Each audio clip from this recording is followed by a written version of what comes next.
Alors, le Lactobacillus gasseri, on en entend parler absolument partout, n'est-ce pas? C'est un peu le probiotique star du moment, présenté comme un super allié pour l'intestin et même pour la silhouette.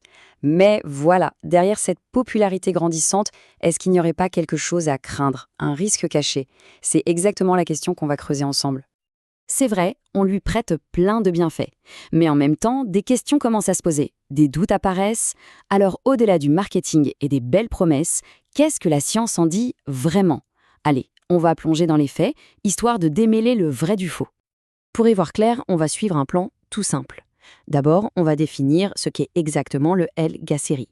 Ensuite, on se penchera sur le verdict de la science côté sécurité, puis on parlera concrètement des effets secondaires et des précautions importantes, et enfin, on fera le bilan pour savoir si c'est sûr ou pas. C'est parti? Bon, commençons par le début, c'est logique. Avant même de parler de danger, il faut déjà savoir de quoi on parle. Qu'est-ce que c'est, ce fameux Lactobacillus gasseri, et pourquoi est-ce qu'il fait autant de bruit en ce moment? Alors, première chose à savoir, et c'est super important, le Lactobacillus gasseri, ce n'est pas un truc chimique ou artificiel. En fait, c'est une bactérie qu'on a déjà naturellement en nous. C'est un habitant de notre intestin. Elle appartient à la grande famille des bactéries lactiques. Vous savez, ces micro-organismes qui sont un peu les gardiens de notre bonne santé intestinale. Mais alors, pourquoi tout ce buzz? Eh bien, il y a plusieurs raisons. D'abord, et c'est la principale, son rôle pour équilibrer notre flore intestinale. En gros, ça aide à avoir une digestion plus confortable. Et puis, il y a cet autre aspect qui intéresse beaucoup de monde, son petit coup de pouce dans la gestion du poids. Mais attention, soyons clairs, ce n'est pas une pilule magique, les études sont formelles là-dessous.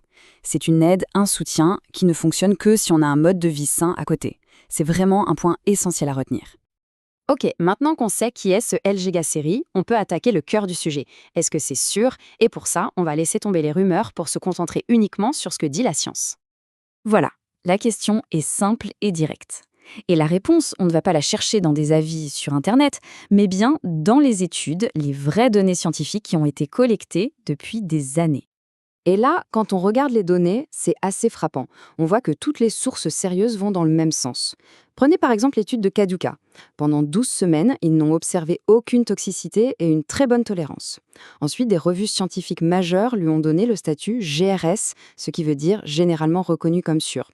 Et tout récemment, en 2024, l'Autorité européenne de sécurité des aliments, l'EFSA, en a rajouté une couche en confirmant que c'est sûr pour un usage alimentaire et que les effets indésirables sont vraiment rares et sans gravité. Le message à retenir, il est donc très clair. La communauté scientifique est unanime. Pour la population générale, le L-Gasseri est considéré comme sûr. Ce n'est pas juste une étude par-ci, par-là, c'est un vrai consensus solide qui s'appuie sur des évaluations très sérieuses.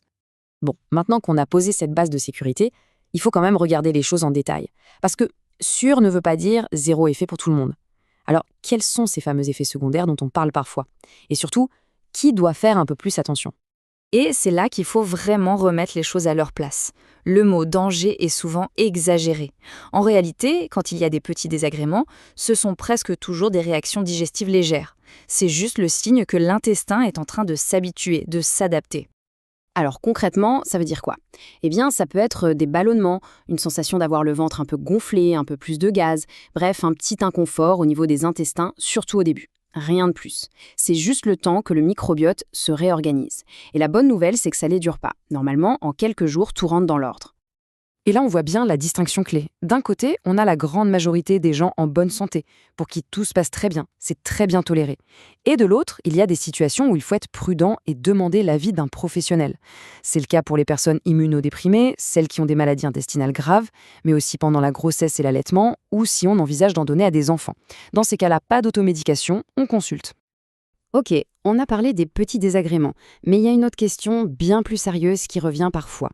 Est-ce que ça pourrait contribuer à la résistance aux antibiotiques?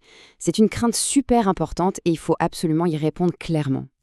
Pour bien comprendre, il faut faire la différence. La résistance bactérienne, ce vrai problème de santé publique, elle est liée à une mauvaise utilisation des antibiotiques. C'est ça qui rend les mauvaises bactéries plus fortes.